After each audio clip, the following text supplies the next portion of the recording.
We as you guys know, I mostly run commission salons and I don't know much about rental salons. I mean, I know the ins and outs of it, but Lee, believe it or not, she is a booth rental salon extraordinaire. Lee, what Yes. what got you into booth rent? What got you into that aspect of the business? Tell us more about who you are, what you do, how long you've been doing it for. Let everyone who's watching right now just get a chance to know who you are. Okay. Well, I have been in the hair business for over 30 years, and I started booth rental 25 years ago when booth rental was not even a thing. And it was where I could not grow anymore in the commission salon that I had already worked in.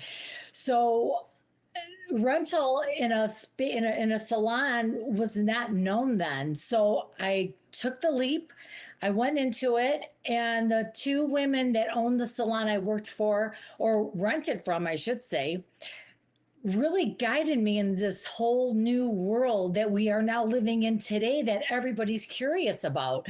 So I opened up my own salon 16 years ago, and I already had 10 years of booth rental behind me, opened it up as a commission salon, ended up with a couple surgeries that left me out of work, and I could not lead the team. And at that point, I knew I had to make a some decisions.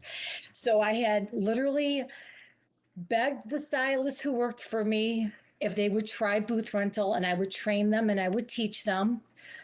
And that's what I did. And that's what started it. And what's happened throughout the years is people approach me all the time. How do I do this? And that's where it came from. So a suite rental, like when you rent a suite, it's very similar to booth rental, I feel. And there's a lot of Correct. similarities in running your own business. And when I did Tony Robbins Business Mastery, and I was going to switch and convert to a booth rental salon. And as a commission owner and a commission stylist my whole life, it was like I was doing the numbers, and for me, I was like, how do I make this work? And that's when I came out with the structure of doing that high structure commission where it's like start at 50 and cap at 70. Because when I do Mhm. the numbers and I want to keep a team going, it was hard for me to wrap my head around the fact that you could really have a team environment and a culture when you're doing a booth rental. But looking at you and looking at how you built your salon, and there's a girl, Erica, that I interviewed not long ago, like a year ago almost at this point in time. She has a chair rental salon, and she has a really amazing hiring process. And I've seen these salons do it and do it well when it comes to booth rental. And there's a certain level of culture. And I guess maybe it's on the hiring process. You really got to be selective on who you invite into your circle. And I feel like you nailed it. So, what are some of the pitfalls that the average salon owner needs to be careful about when they are going to switch from either a commission to a rental or open up a rental salon? And like what are some things you could let them know they should really be careful of, and how can you actually help them stack some wins up by giving them some valuable tips right here on the show? Well, first of all, I would definitely start with the culture. Years ago when I first started, my initial way of thinking was I was a landlord and it was rent. And then as I've grown and how the industry has grown, it truly is the culture of what you want your salon to be and represent. And when I have someone come to rent now, I not only do they ask me questions, I'm asking them questions. I want to know if it's a great fit and if they will fit into the culture that I have now. So that's number one. Number two is when you are bringing renters in, even though you do all that, you really truly don't know someone till you work with them. That's another aspect of the game. I can't work with you till I work with you. I Exactly. think who wrote the book called the Purple Cow Marketing? Malcolm Gladwell? No, Malcolm something. He wrote that book. So Dan Martell is one of my coaches, and him and the author of that book, I forget his name right now, but he's like, I can't hire you. I can't work with you until I work with you. And then Exactly. by you putting something on like a 30-day, 60-day, 90-day like trial period, and at the end of it, you know, throughout it, 30, 60, 90 days, you should have one-on-ones with them. Hey, here's what's going on. Here's what I like. Here's what I think we have to kind of stay away from. And then you kind of cultivate the individual that you really want to either work in your salon or maybe not work in your salon. Because if someone keeps having bad habits and you ask them one time and they can't fix it, probably not a good fit. But if they work for you, 30 work with you in your space, and in 30 days you talk to them like, hey, this you're a little messy. Let's get that fixed. Let's clean that up. We're here as a team, and they fix it. And day 60, they're awesome. Day 90 comes, they didn't revert back. It's probably a good fit. They're coachable. But if somebody isn't coachable by 90 days, you're going to be able to figure that out. Exactly. And you know what? It's a good process for both the stylist and the owner of the salon, because let's face it, when you're at work, you want to enjoy it and work together. If you have to be there, you have to, why not give 150%? Why are you just going to give 10%? Yeah. That's the thing. When I talk to barbers, because a lot of barbers rent their chairs out, and I feel like a lot of barbers can use your coaching personally, and because it's just such a different atmosphere in a barbershop. And I feel like men have a little bigger of an ego than women predominantly for the most part. And they don't want to be a coach because they feel like they can do it on their own. And I feel they're less of team players, and they just need to really function as a team.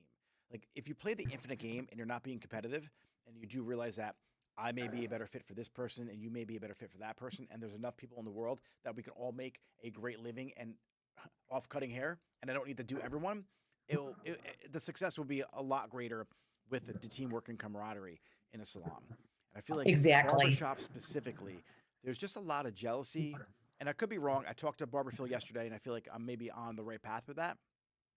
And you do get that a little here and there when you get the alpha females, right? Have you noticed from people you coach, those alpha females who step into the salon, everyone's afraid to talk to them? It's like, don't even tell her, I'll just do it anyway. And I feel like owners who have that mentality of I'm just going to avoid confrontation just to make it easier for me, that burns you in the long run. So for the people who can't have the hard conversations, what do you have to say to that owner? And how do you help those owners develop the confidence to have the hard conversations and give them a little coaching right now? Well, the first thing I'm going to say is when you have a stylist in your salon that really, as an owner, there's two types of owners. The one that just can't tolerate any of it and tells everybody everything, and the other owner who tiptoes. And sometimes what happens is the tiptoer is the person, because things maybe don't bother them as much. If somebody's really loud or messy, they might just say, hey, tone it down. They're a little more at ease with it. The person who doesn't want that, they attack them more. What you have to do is, go into it knowing that the stylist, it works both ways with tiptoeing around it and telling them what to do. You have to know where you're going with that. And if you don't, go ahead. So is having your core values clearly identified, having a non-negotiable list of things and how everyone should function as a team laid out and clearly articulated for every single person who rents a booth, is that a good strategy, you think?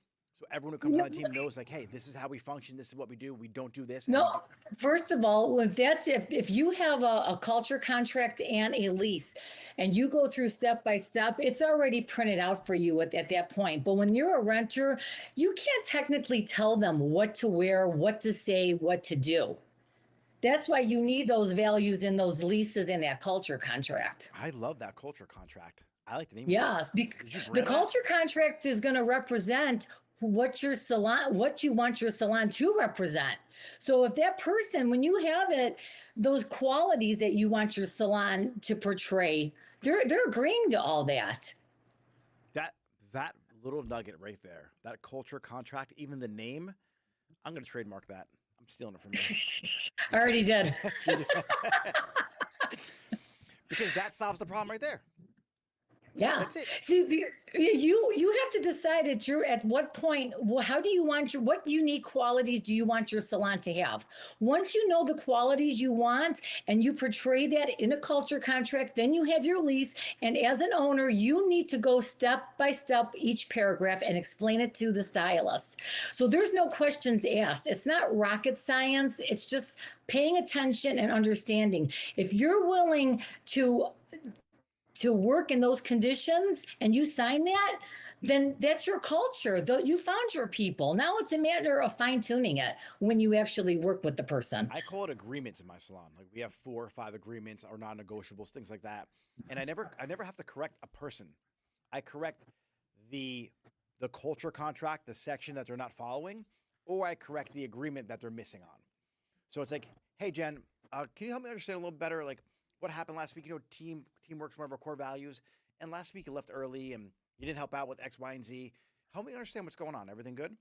And then that way, it's not like, hey, what the fuck? Why did you leave early last week? You're not part of the team. So Exactly. And that's where I mean by the tiptoeing and the person who's aggressive. You know what? Not every day is a perfect day for every stylist. You have to go into it knowing, listen, maybe, she walked past and all the coffee was empty and she was, we all chip in filling it up, whatever. You know, a lot of stylists don't realize too, when you are working in an atmosphere where 8, 10, 12 other stylists are there, you really are responsible for the whole place too as a whole. We're all team members. We all want that space to be perfect for that client. it's your home. Like it's your Exactly. house, and you have to treat it like Exactly. that. That's why I like everyone being part of the success together. Exactly. And that's why it was hard. It's really difficult to do what you do and create such a great culture in the rental atmosphere. Because honestly, if you do a client, or if Debbie does a client, or Barbara does a client, like no one benefits from that except for that person. And so it's really important that you guys do have that culture and you understand that rising tides raise all boats, whether you're directly impacted financially from that or not, because you are. Because if you keep the space clean, your client who comes in sees a dirty bathroom, sees something messed up, Exactly. it's going to reflect on you. So that's why Barbara, Exactly. Jen, and Diane all have to chip in together, because collectively, the cleaner, the nicer, the energy in the salon is going to directly impact you one way or another.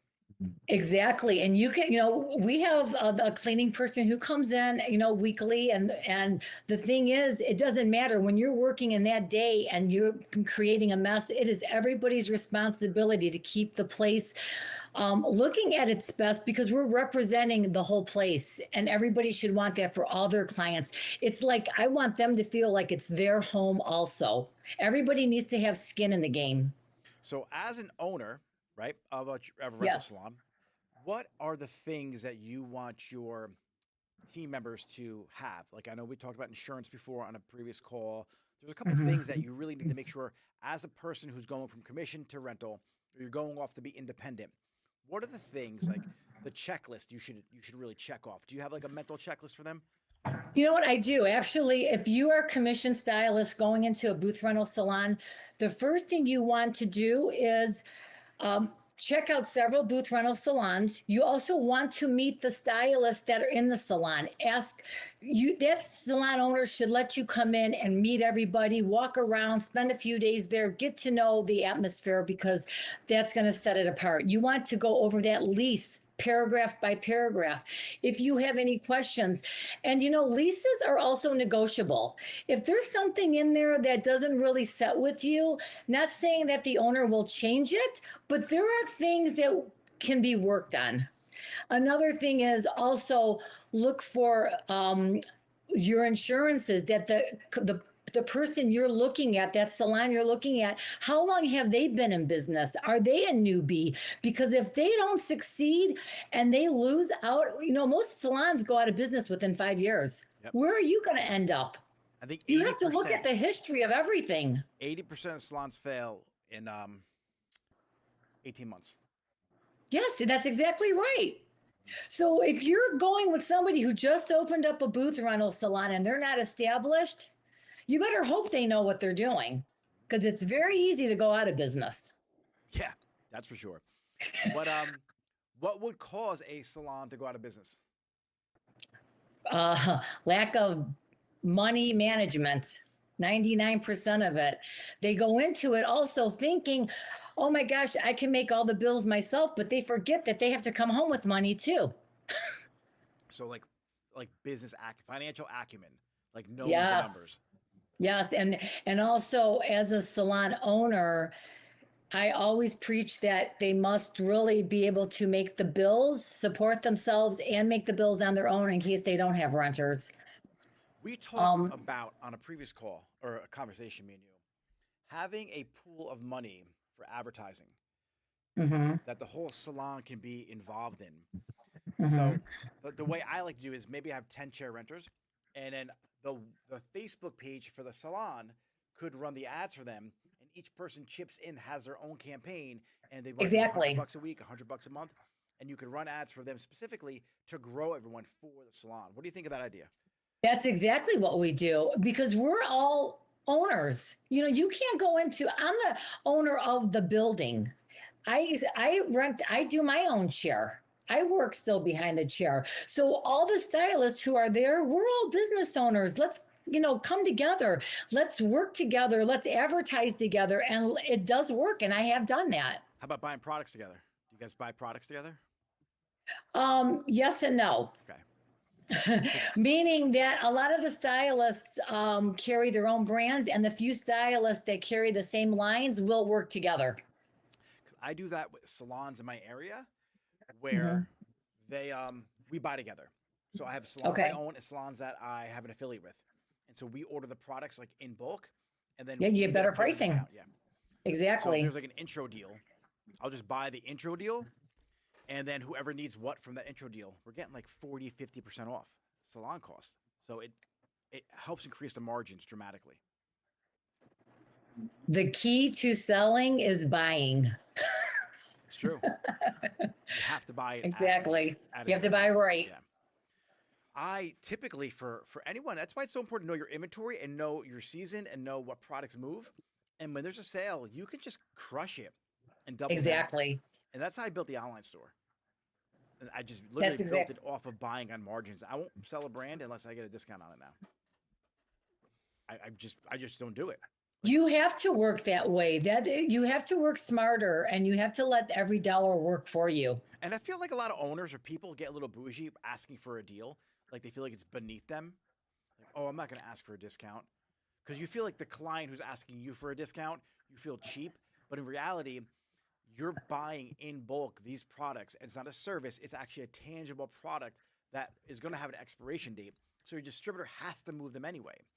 Like it's just about supply and demand. And if I could increase the amount I'm buying, I'm going to get a discounted price. So if your client came up to you and said, "Hey, let me prepay for the next year of blowouts for you. I'm going to get one a week, and I'll give you 3 grand rather than 3,500." You would take that. I mean, that's not discount; it's buying wholesale. It's just the way Exactly. business works. So I think for us as owners, it's like I don't want to be cheap or always ask for a deal, ask for a bargain. It's a mindset thing. Like if You you're know gonna, what though? yeah, let me hear it. No, a really good tip years ago that someone said to me, and it worked so well that I passed this along is when people are afraid to ask for a deal, you don't have to come across. You can just say, how can you work with me? How can you work with me? I really, when you come off a little more not so aggressive, the person on the other end will try to work with you 99% of the time. Yeah, it has to be win-win. You have to have a win-win attitude or no deal. Exactly. So how much do you need to move, or how much do I need to buy in order to get my deal? Is it 1,000? Is it 2,000? All right, let me make that Exactly. work. And then you get a couple people involved in the purchasing, and then next thing you know, you're doing a $2,000 order, and you're getting 30% off.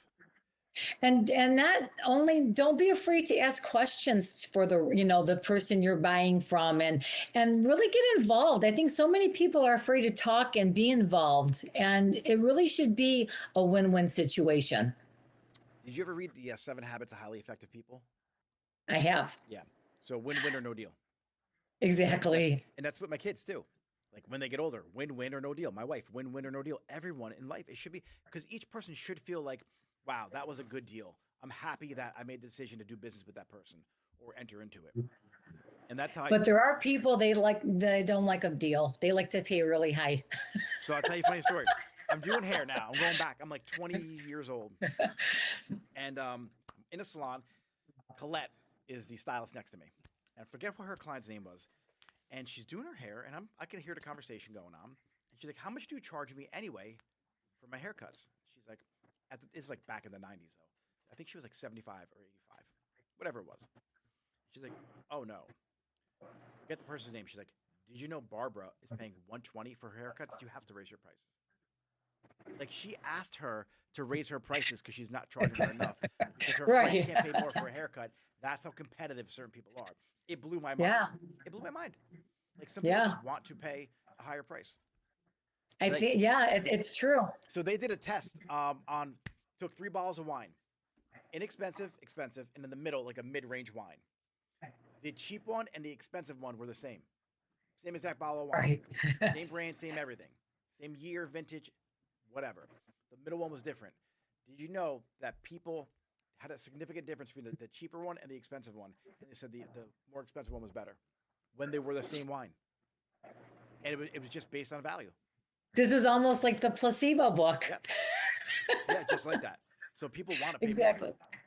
Exactly. Yeah. It's funny. So when people talk about when do I raise my prices? How do I do my pricing? And I in a rental atmosphere, the people who rent are in charge of what they charge, right? The pricing. Yes.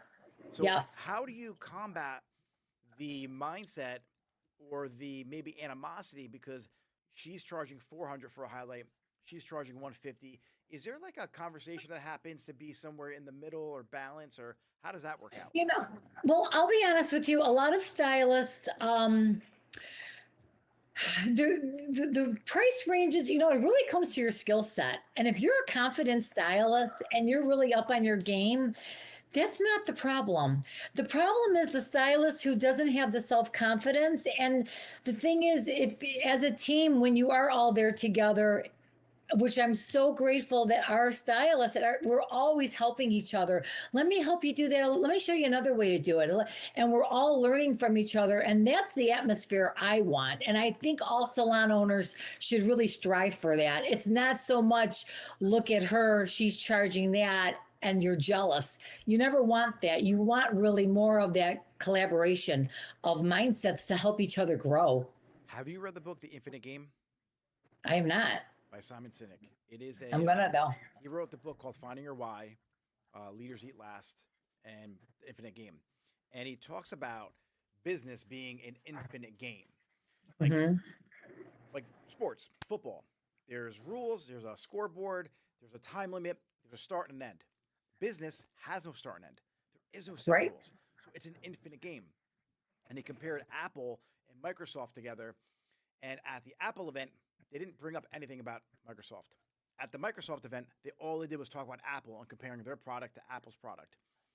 And so he sat in a car with one of the execs from Apple, and he's talking about the new gadget thing from Microsoft to the Apple Hmm. guy. And he's like, it's better than your product. It's better than this and better than that. He's like, I don't doubt it. Cool. And he just didn't even acknowledge the fact because they're not even on their radar. They're playing the infinite game, Apple. And all the brands that are out there that are really successful, they're playing an infinite game. You look at Alex Hermosi, look at Gary Vaynerchuk, you look at Hmm. anyone who's super successful, it's an infinite game that they're playing. And when you start playing and putting timelines on yourself and restricting yourself and competing with other people in your area, it makes it unenjoyable. It's really Exactly. important that you just play by your own set of rules, and there's no winner or loser. It's who plays the game the longest. That's who really wins. So it's up to you to be in the game for as long as possible. As long as you don't give up, you're going to be in it forever. Exactly. And not only with that, it really sets the tone that for the stylist to really feel not afraid to say, hey, can you show me that? Or how did you do that? It's Switching gears, building everybody up. do you feel that some people innately have that in their DNA to want to do that? Yes. It's either, I think you either have it or you don't. What do you do with them? Do you ever make them a team leader? Or do you, No, because everyone is their okay. own leader. They're running their own business. So is there any person that just like you want to put in charge of the salon after you? Like how do you handle like Um, when you want to step away and you want to buy back your time? Who I runs the always day-to-day? step away. No, it runs like a smooth ship. I love that. Yeah, we know there. I could leave when I want, when I don't want. Of course, I have the worries of just I own the building, and little things happen, like the roof was leaking, the toilet was leaking, things like that. But as far as me leaving, you know what happens when something happened to me about 2 weeks ago? You know what the girl said to me? Lee, I always send a text message. Hey, something happened. If you guys need anything, maybe call me, but I'm not going to be there. I had some problem, personal things happen. You know what they tell me, Lee? Don't worry, we have it covered. That's awesome. What else can I ask for? That's amazing. So I am truly blessed. what kind of questions do you ask to a new person coming into rent? The first question is, I ask, I want to know what they are bringing in a week. How much you're bringing in a week? Yes, because I want to feel them out. And if they don't have, because it does cost money to be in your own business. And I don't want them to start this and end up being in a situation. So I coach them a little bit to know if they are prepared for this or not. And how much per week in relation to how much per week in rent they're paying, do you like to see that number? Rent should be no more than 12% of your earnings. That's 12 to 15. I'd like to stay around 12. So someone's bringing in, I don't know, I'll just say $1,000 a week. Okay, that's not going to make it. You're not going to come home with no money. You got to pay taxes. You got to buy products. You got to pay rent. You got to pay insurances. And you still have to go home with money. But what I'll do is I'll show them where they can go. I'll see, I'm looking to help them out also. Show me what hours you work. Maybe they're only working, 6 hours. I don't know. I'm just using that for an example. Yeah, no, So, everybody's different what they want out of life and what they want to put into it. Some people want to work 5 days a week, some work 3. But if their totals aren't there, then you got to amp it up a little bit. I mean, you're going to have to work more if you want to be a runner. Otherwise, it's not going to work for you. And I don't want to see you fail. Yeah, it's funny. Suites are really popular, and someone's doing like 1,500 in their mind. I can make $1,500 a week, and oh, my suite's going to be 500 or $400 a week. I could cover that. 50% is only 750, and they start doing the math, forgetting about everything else that's involved in owning a business. And I feel like the 3,000 a week mark is the cutoff. Like that's you need to be consistently doing 3 a week. And it tells me 2 things. A, you can build a book, you can retain the clients, you know how to market, you know how to advertise. And exactly, if you lose anybody, you're still okay. Exactly. And a lot of stylists don't realize before they go into a suite, they should check other avenues because suites per square footage of the amount they're paying is a lot of money. So they have to really weigh all that out for what they're getting for their dollar. Dollar for dollar is probably the worst investment you can make. It is the worst investment. And especially the ones that are 2-3 suiters, they're getting 3, 6, 900 a week. You could own a damn building for the money that they're paying out in that. I had 2 girls leave my salon. I love them. Their rent, well, they got negotiated a little better, but the rent for a 2-chair suite was $1,100 or $1,150 a week. Yeah, $1,150 a week. My space in Parsippany, 5 chairs is $1,350 a month. I know. And it just did not make any sense to me at all. And it just, that's. Do you know what it is, Nick? They want the secure. You know what they want? They want it already there for them. They want the shampoo bowl. They want the cabinets. They don't realize they can go into an office building and negotiate with the owner. Listen, could you put a shampoo bowl in for me? Could you add some cabinets for me for half the money? Oh, easily. Very easily you can do that. Exactly. They need to think out of the box when they're looking at spaces. It was when I posted, I did a reel showing my space and everything, and people were like, well, you have to do the build out. You have to do that. You have to do this. And what about your electric? Okay, $1,350 a month plus the extra $100 compared to $4,800 a month. Right. It just doesn't. The numbers don't add up. And they're like, well, it's so expensive to build a salon. Not like a 5-chair salon. It's not the big deal. And I actually walked into that salon. It was done. It was completely done for me. Like I took over a location that the person's trying to retire, and I moved in with almost no money out of pocket. And so I had a turnkey business instead of going to rent a cubicle. And it makes way more sense to me because I don't even really step foot in there. It runs itself. Exactly. See, that's the best thing. And a lot of stylists, I think, need to think more out of the box for that reason alone. And I think the reason they go into suites is the security of other fellow stylists around them. It's like a little bit of a security blanket in a sense where it's a comfort zone. It's independent, and they're like, well, it's a stepping stone, and I want to be able to go here for a year or two and then open up a location. And I think you're spending so much money every week. Just find a smaller location. Exactly. Like you own your building, Yes, I do. and I saw the history of your building. Take me through the history of your building a little bit, because you posted like a week ago or 2 weeks ago, and it was like a very old black and white picture. Let me hear Mhm. the history, how you got into like even owning the building.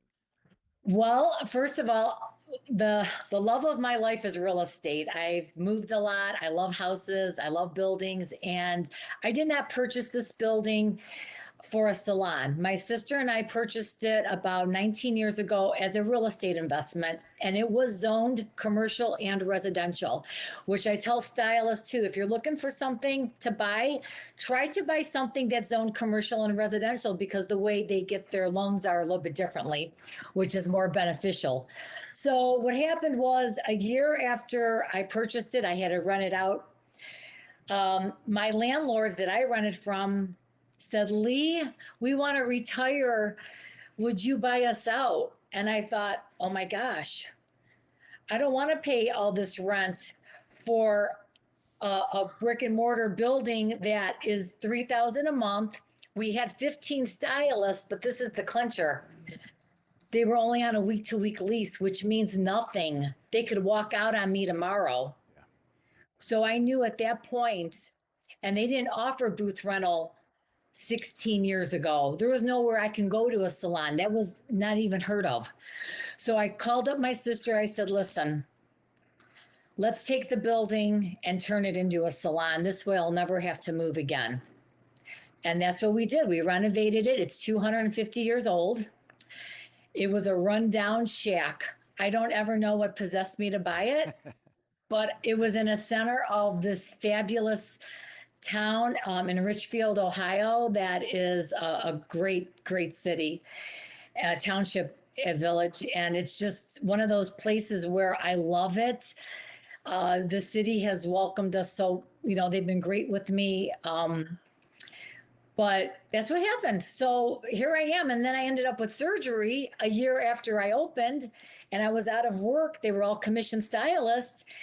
I was out of work twice within a year and a half. One was like 6 months, and then one for like 8 months. And I knew I could not lead a team of commissioned stylists.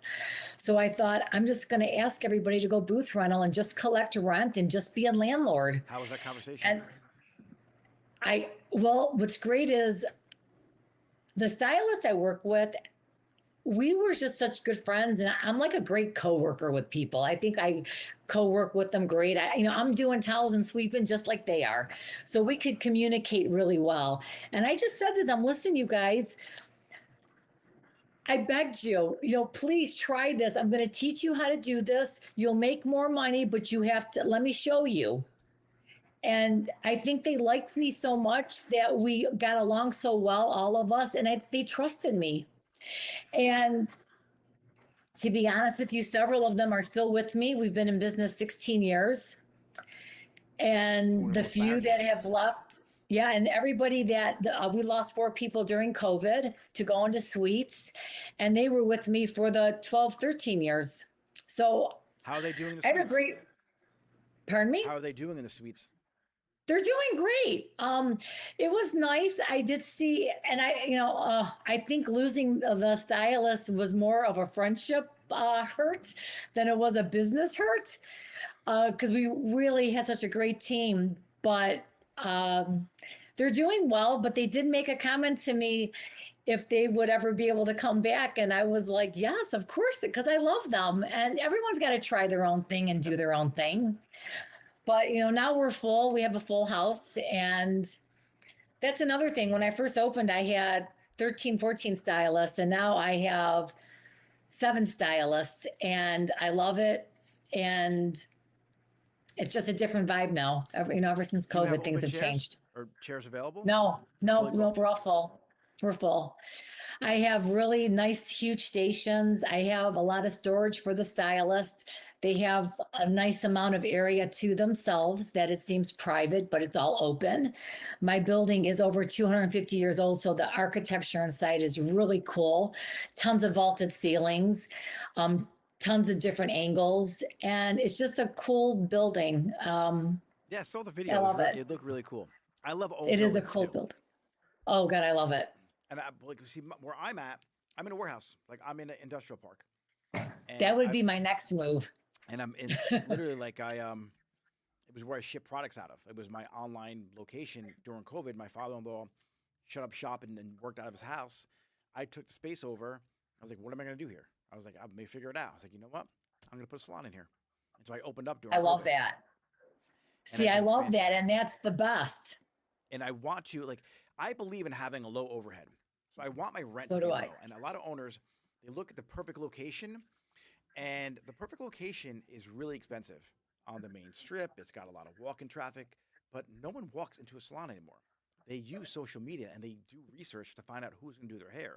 So when you're paying for an A location with that's prime real estate that's on the main strip, usually the parking's not good anyway. Kids paid for parking in a lot of those areas.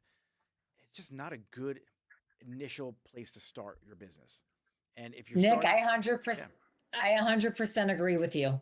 I would much rather be down the street, hidden off the main path a little bit, pay a third or a quarter of the rent, put the money towards marketing, get the place busy, take back the marketing spend, do it all organically now, and now my rent's only 1,800 a month opposed to $8,000 a month. And that's what a lot of owners they go into business with somebody who has no idea about our industry. They think they know numbers really well.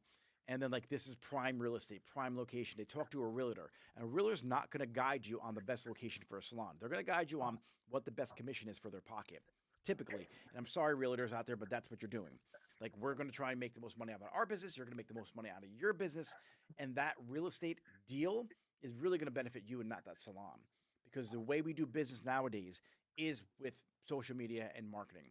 That walk in traffic, unless you're in like, leave a barbershop or you're more of a I don't know, like I can't say a Oh, luxurious salon. If you're more of like a mom and pop type shop, it's all lower price and people are in a more of an urban area, then it might work for you. But typically, the people who watch our Instagram aren't those people.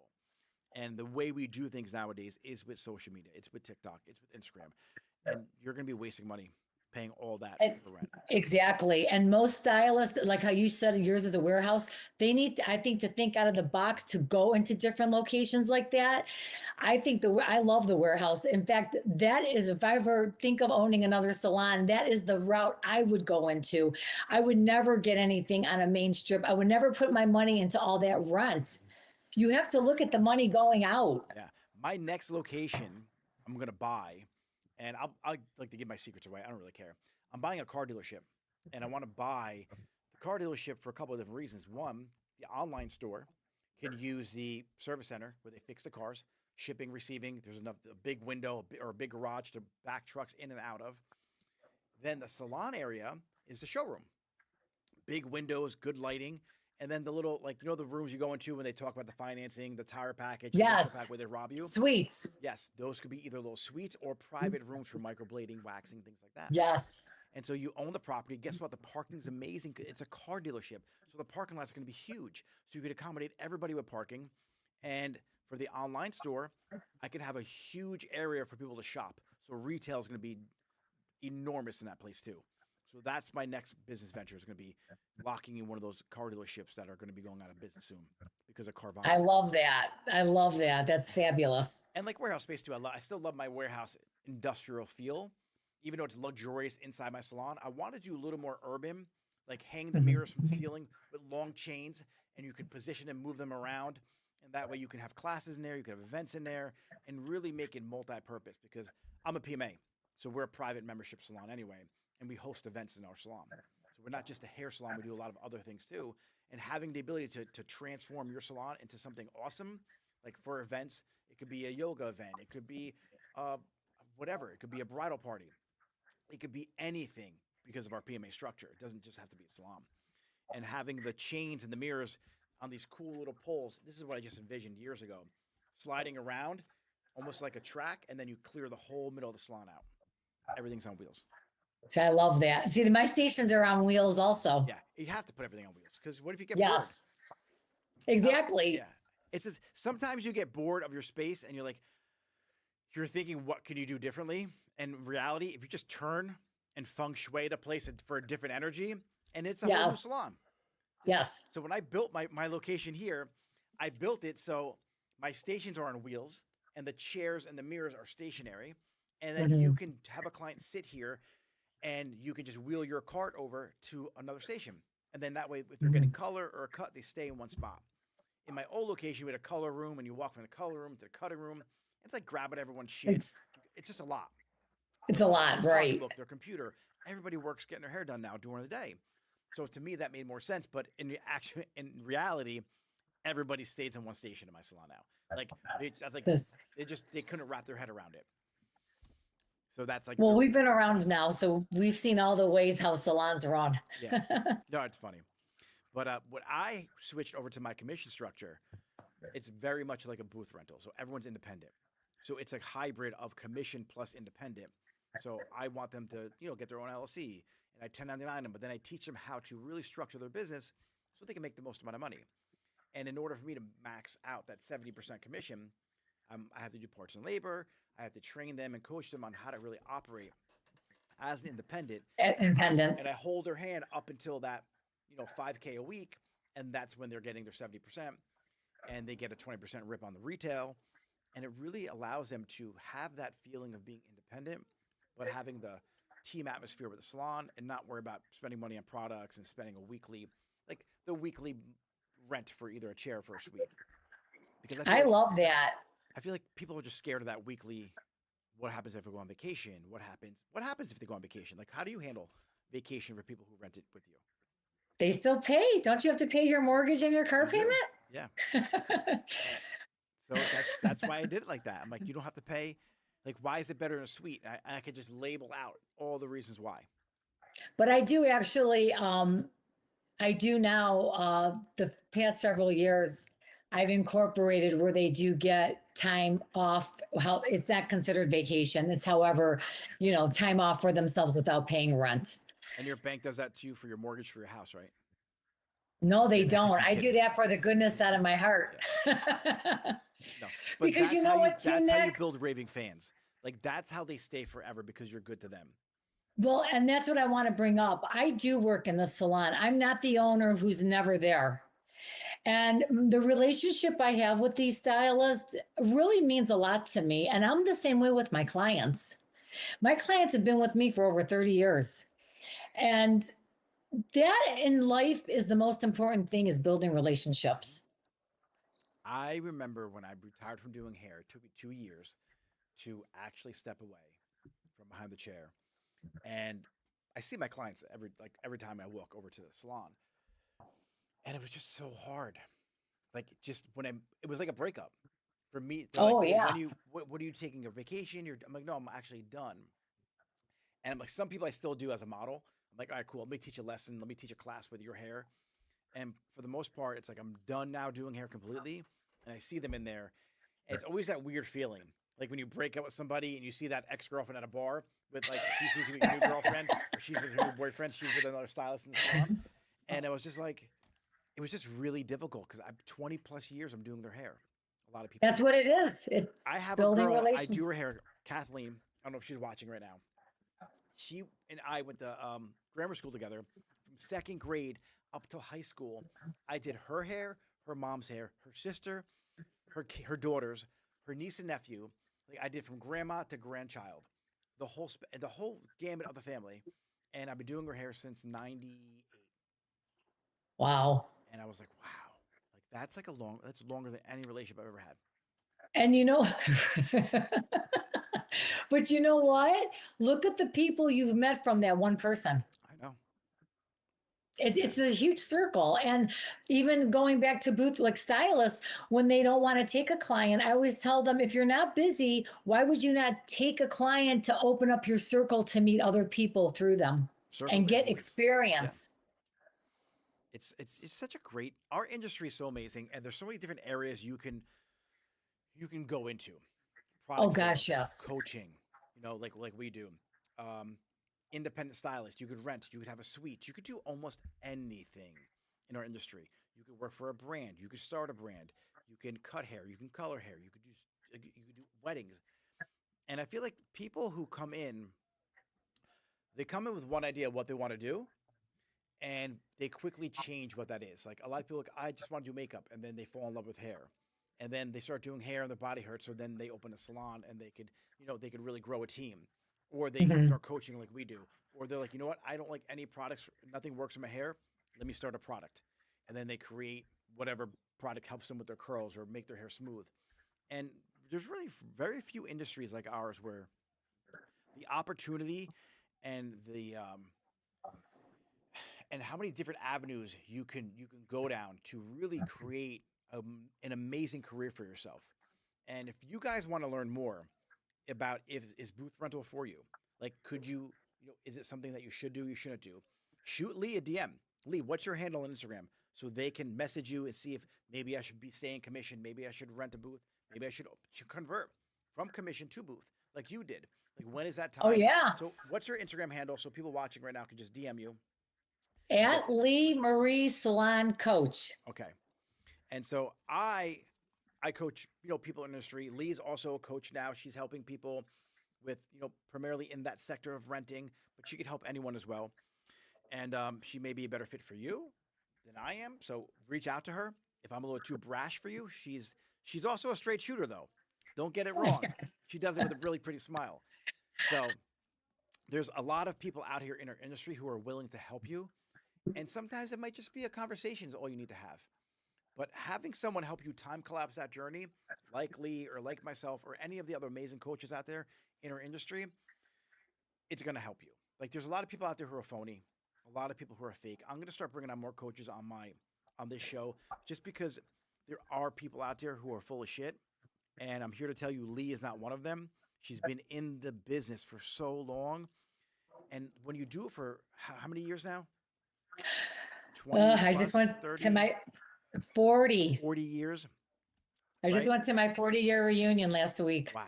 So for 40 years, there's so much knowledge. There's going to be a nugget of information she could just drop on you that could completely change the trajectory of your career. And you're going to go from point A to point B a lot faster having a little help. So reach out to Lee on Instagram. Lee, I want to thank you for hopping on today. It was awesome chatting with Thank you. you. And I loved it. Thank are you. you on anything else other than Instagram? So you're on TikTok too, right? I'm on TikTok. Right. Yes. What's your TikTok? It's Lee Marie Salon Coach. All right, beautiful. So find her on TikTok, Yeah. find her on Instagram, shoot her a DM if you have questions. Lee, you're awesome. Thank you for joining me today. We got a ton of Thank you questions. so much. I And- really we're enjoyed gonna it. keep you on. We got a few questions. We got a ton Oh, of sure. questions. Oh, we got guys. So let's go to Okay. Q&A. Beautiful. We got a ton of questions. All right, James. Everybody's I'm ready. popping today. All right. All right, so Madwell Co. Haircutters. I have 3 chairs I'm offering commission, which I've always worked in. How much rent would I have to charge in the 3-chair shop to make it worth my while? Okay, first of all, I have to stop right there. You can't ask, what do I charge? I need to know what your bills are. I need to know what your square footage is, because all that makes sense. You can't just say, what do I charge? There's more to it. And DM me and I will help you with that and go through that with you. Yeah. You guys, if you want a quick answer, go to ChatGPT, put in how much you want to make, run all your bills in, how many chairs you have, do the math, or ChatGPT will do the math for you. It will spit out a number for you. Exactly. Fade and braid, which model tends to offer more stability and revenue for shop owners, booth rent or commission? It all Stability? goes. That's the question. It all. Go ahead, No. Nick. You want? Yeah, I mean, they're both going to have their pros and cons. Like, if all your renters leave because you're a dick owner, then that's not too Right. stable. Like, just like a Right. commission salon.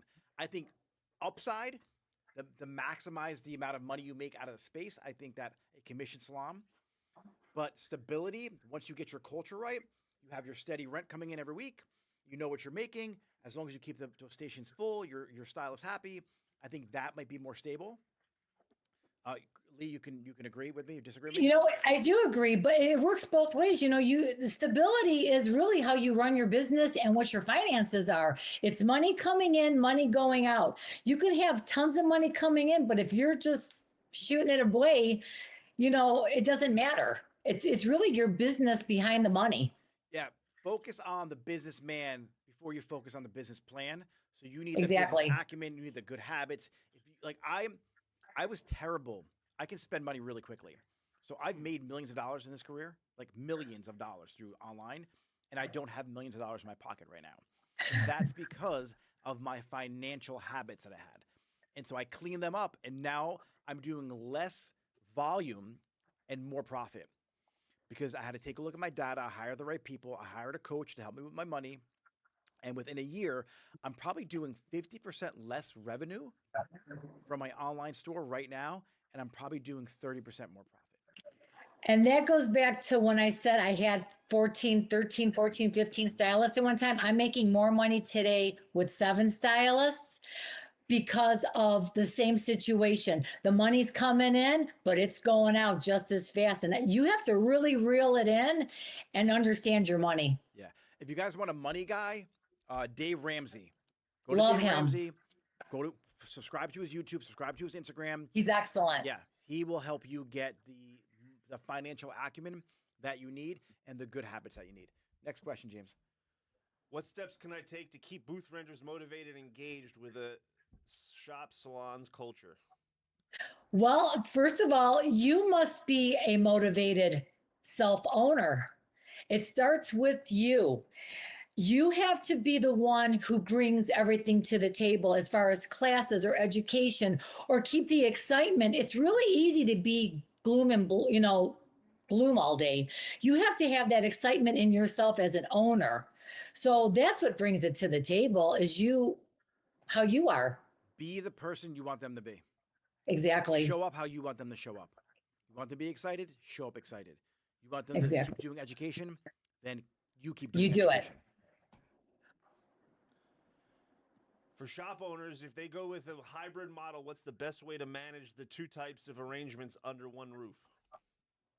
It's systems. You have to have the right systems in place, and it can be done, but there's that little bit of a divide, and it can be done, but it's too long to go into. You could private DM me, and I'll help you out with that. But it's a little bit of a transition, but it can be done. I would talk about the culture contract that Lee spoke about. Everybody has to be on the same page with the culture contract, and then I would do parts and labor. So you buy the color.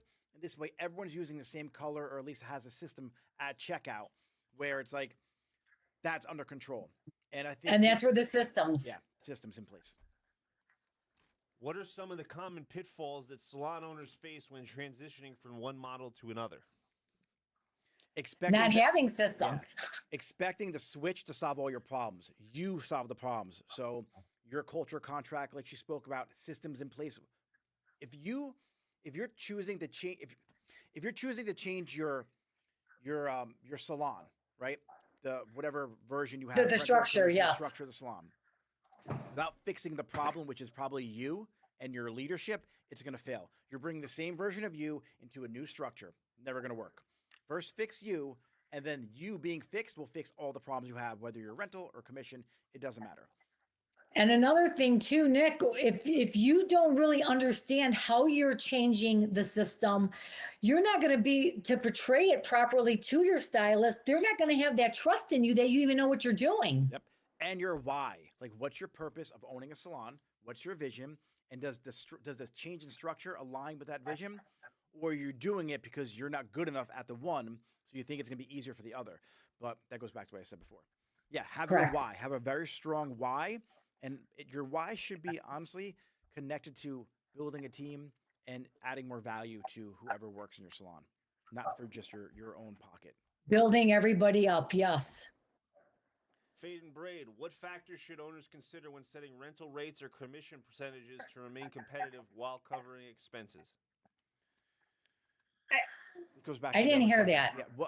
What factors should somebody consider when creating rates for chair rentals and for pricing and commission percentages? Yeah. Remain competitive while covering expenses.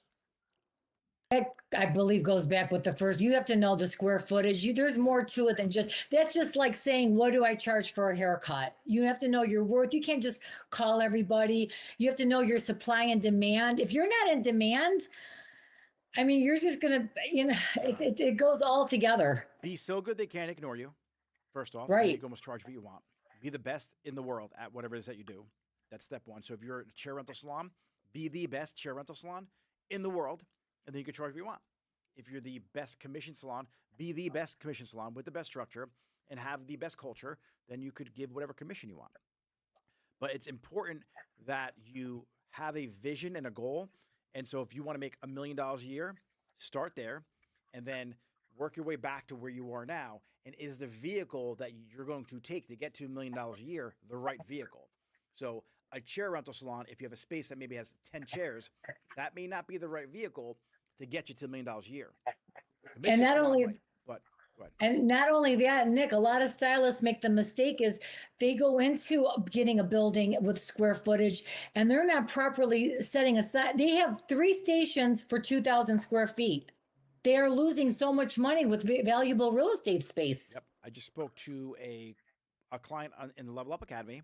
I'm not going to drop his name, but his wife didn't want to put 8 chairs in there. I think they could fit like almost 12. She wanted to start with 5. She was comfortable having a team of 5. And I said, what's going to happen when you need the other chairs? Like if you do the dollar amount per chair needed for the size of your space, you got to do like $5K a week from each chair. That's not doable. But if you had 10 people all doing 10K a week, that makes sense. That's a little more digestible. It's easy to do. And it was just people get scared of what they're doing with their space because they think 3 chairs, I don't want to spend the money on the other 8 chairs. But Right. you're going to have to spend it anyway. What do you plan on? You plan on making less money next year? Do you plan on not growing? So just do it now. Negotiate the deal. Talk to Minerva. Talk to whoever. Buy on a sale. Exactly. And then trust me, just get the chairs. Go bigger. Just Exactly. It's like when you're buying a house, buy more than what you think you're going to I'm in that need. position right now. I have 2 kids now under 2. My house is too small, and we're looking right now. And unfortunately, our mortgage is like 2.3%, and now we're looking at mortgages at like 7%. Right. I'm like, You're like, shit. can't leave yet. Next question, James. HC3 phase. How do you deal with stylists who believe other stylists are stealing clients by being flirtatious? I don't believe about the stealing client thing for the reason is if you have that trust with your client, if the client has its own decision to go where they want, you don't own that client. So you better bring really good value to that service so they never leave you. All right, so I'm going to answer that question in a roundabout way. This goes to salon owners too who have other people poach their stylists. And it works for any kind of client. So to me, my clients are my team. And for my team, the clients are the people who walk in the door to get their hair done. And the thing is, you have to train your staff so good they can work anywhere, but treat them so good they won't go anywhere. So if you treat your clients so good and you have the best service, they're not going to go anywhere. So you could poach them all you want. I'm not worried. And then that note too, when you have a great relationship with the stylist and the client, say if I was sick and Susie went to somebody at the salon, if Susie feels more comfortable with Jackie, that's great. I'm happy for them. Yeah, again, that goes to the infinite game. Read the book, The Infinite Game by Simon Sinek. Do shop owners / barbershop owners need to be good in sales? You need to be Everybody good in needs sales. to be good at Yes, sales. everyone. Like when you think sales is something that doesn't apply to you, you're wrong. You sell Right. the vacation to your husband. You sell your kids on going to bed early. You sell the person to give you the car for $4.99 a month rather than $8.99 a month. Like everything's selling. Like you sell in every area of your life, but it's not selling, right? It's the art of persuasion. You have to learn how to have a conversation that you can figure out what the person needs and fill their needs with the thing that you can offer. So selling's in every aspect of your life. You are just naive to it. And I mean that in the most polite way.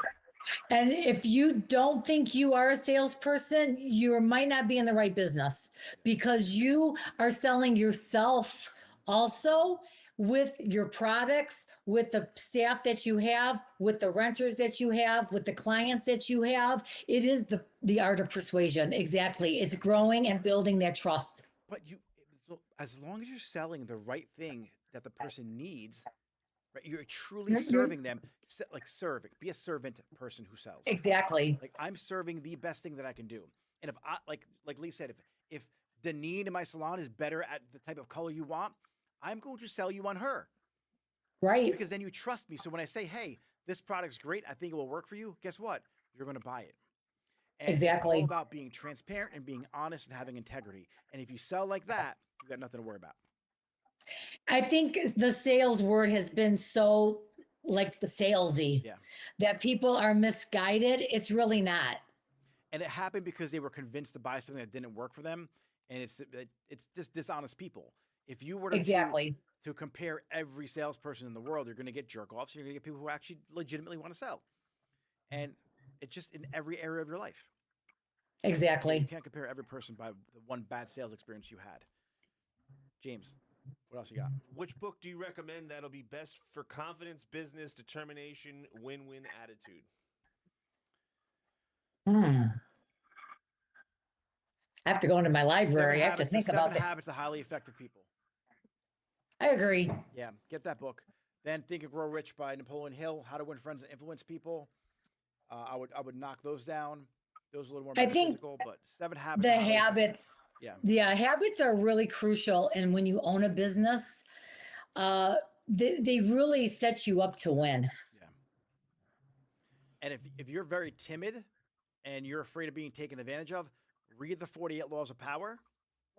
And I want you to read it from perspective of people taking advantage of you. So if you're those people who are always afraid of people manipulating you because you're just too soft or you're too naive, read that book, and that will expand your mind to what people are doing to you in this world.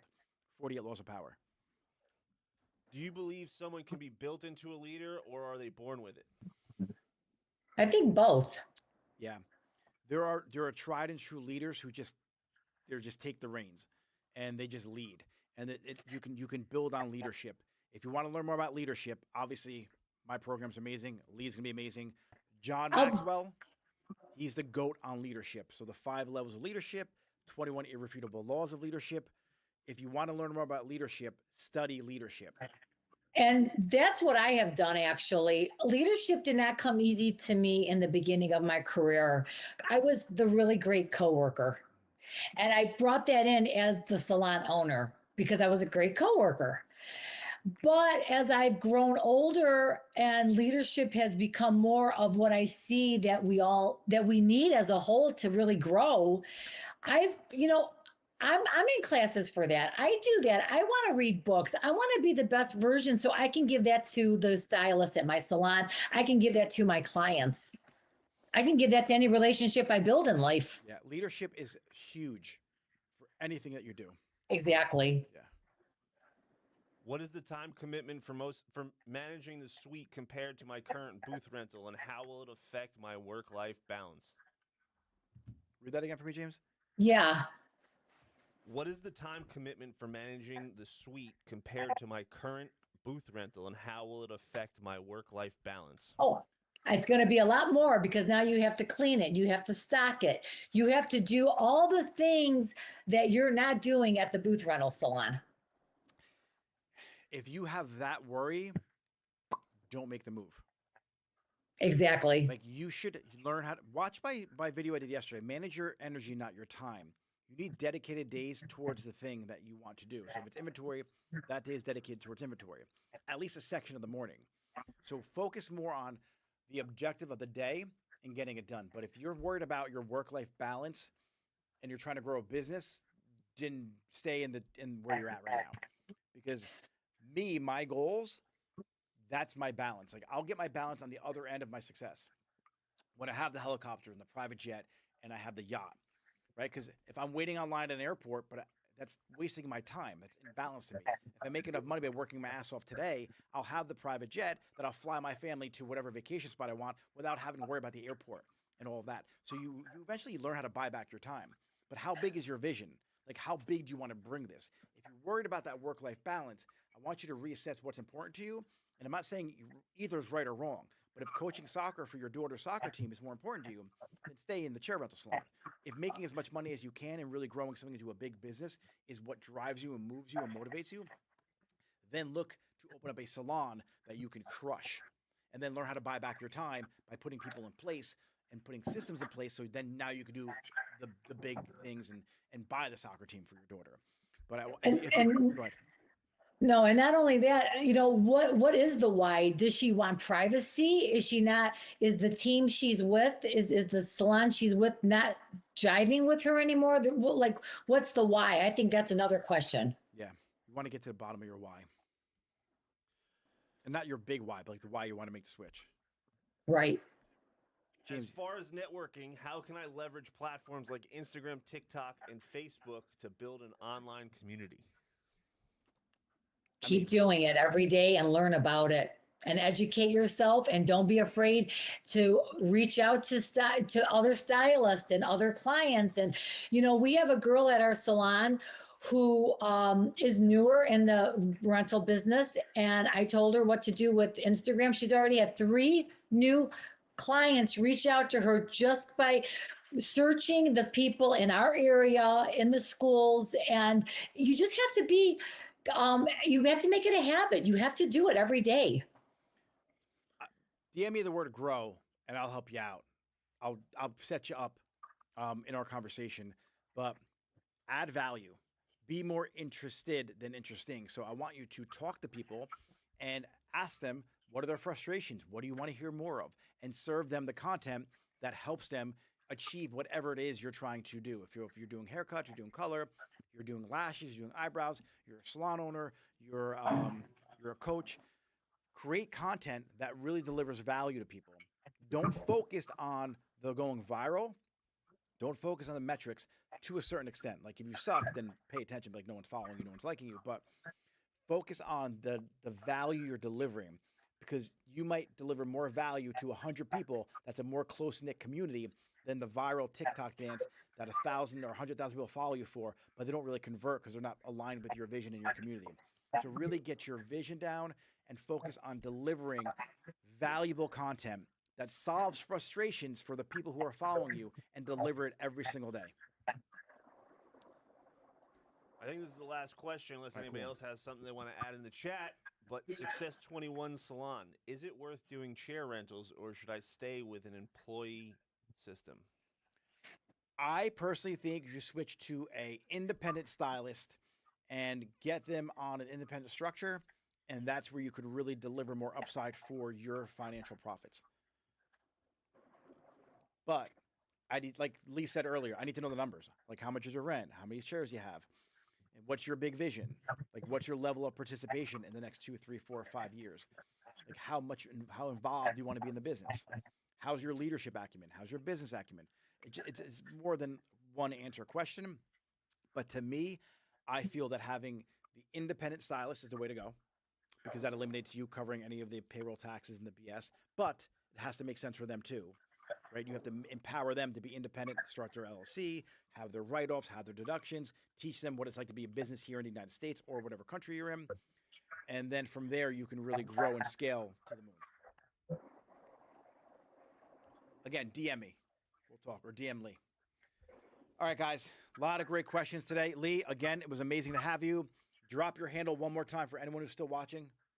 Lee Marie Salon Coach. Beautiful. Lee, I'll see Thank you tomorrow you. night. Hopefully, if not, we'll chat. Yes. I'm going to give you this video. I'll share it with you when it gets done uploading. Okay. And then I'll have Thank a you. rest of your day. You too. All right, goodbye. Thanks. Bye, guys.